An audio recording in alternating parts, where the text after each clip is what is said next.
It really got my wheels turning. I'd never done a garage before outside of my own.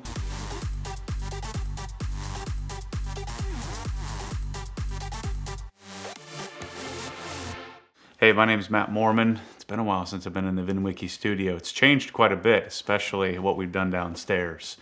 But man, what a journey it's been. I started selling garage stuff in 2017, and here I am in Ed Bullion's garage, transforming it from old man yellow to really, really sterile and clean. So that's been a huge, huge journey. When I started this in 2017, I thought what I needed to do was really start selling things to people like me, right? Sell a bunch of really high-end, really quality things to guys like me. But over the last couple of years, I come to the realization that what I am doing is selling to people like Ed.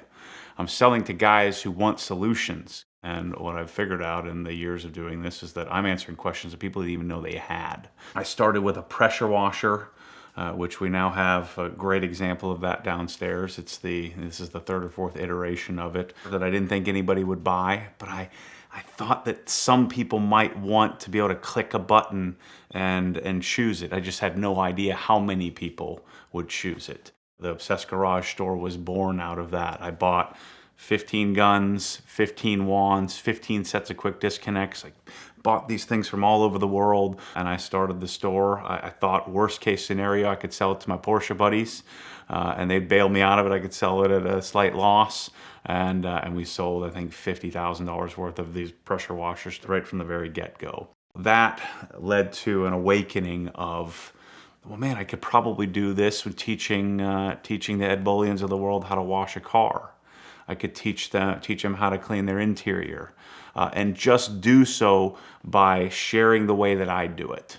And I thought it would be a little bit different if instead of doing how-to videos, I did how-I videos. Here's how I do it. Here's how I clean a carpet. Here's how I clean a dash.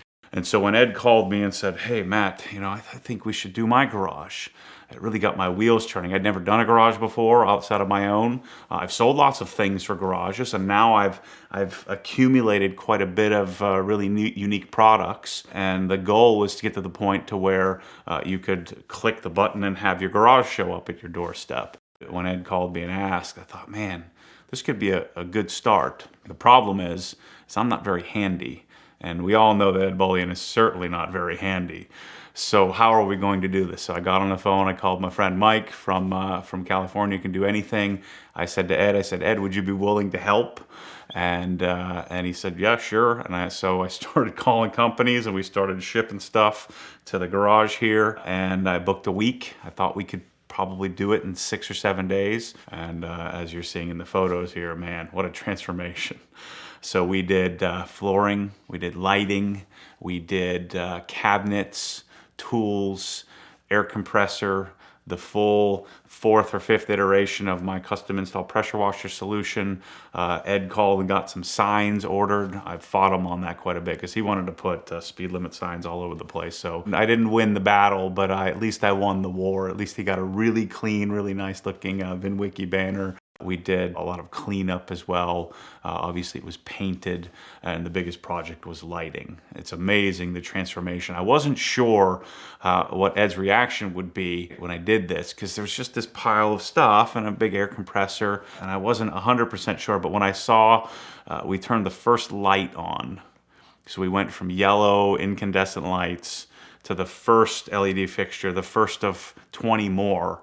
But when I saw his face, when the first light clicked on, I knew it. I knew that I was on to something. So thanks to you guys for watching this stuff. The VinWiki channel is the reason why now this exists, this transformation, and it's lit a fire under me to go out and chase and do more and more garages like this. In fact, I think I have 3 or 4 DMs from other YouTubers hoping to do the same thing. So I'm gonna have to figure out how to get Mike to come out to many different states to do projects like this. But it's amazing that from the day that I decided decided I was going to sell a pressure washer to now building this massive garage and doing so in 5 or 6 days. It's a pretty awesome feat for someone as obsessed as me. So I didn't start out thinking I could create an entire garage. That was never the thought. The thought was I could just solve these individual solutions, I could solve these individual problems that I had personally.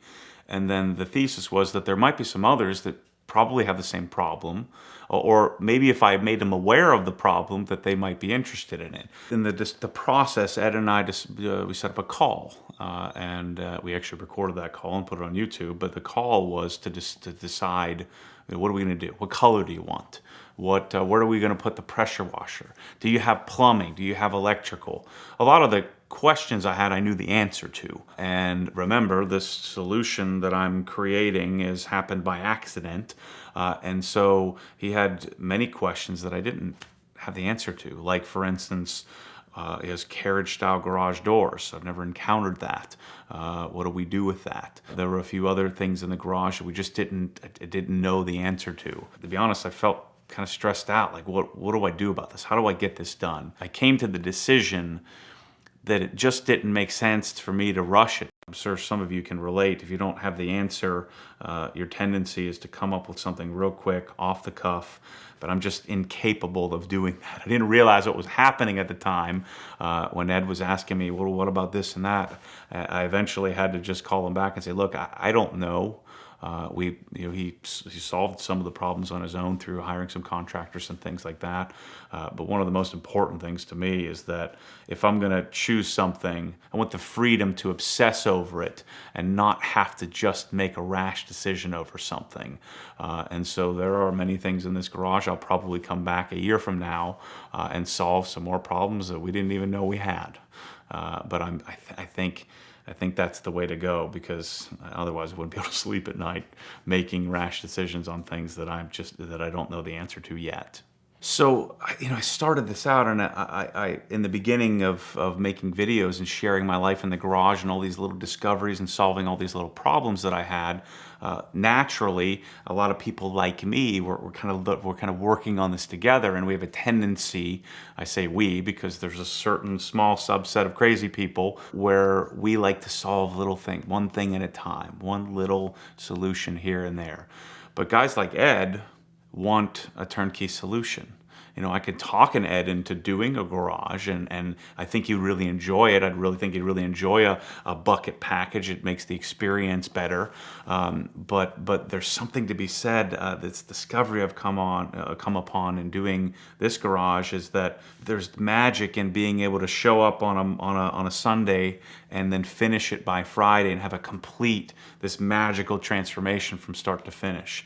Be able to click a button and stuff starts showing up, and then there's an instruction manual or a video series that shows what needs to be done. And so I've come to the conclusion that all of us guys that are really interested in solving these minute problems, where it may take 2 years or 3 years to work through the process, those guys are what creates the validity of Obsessed Garage.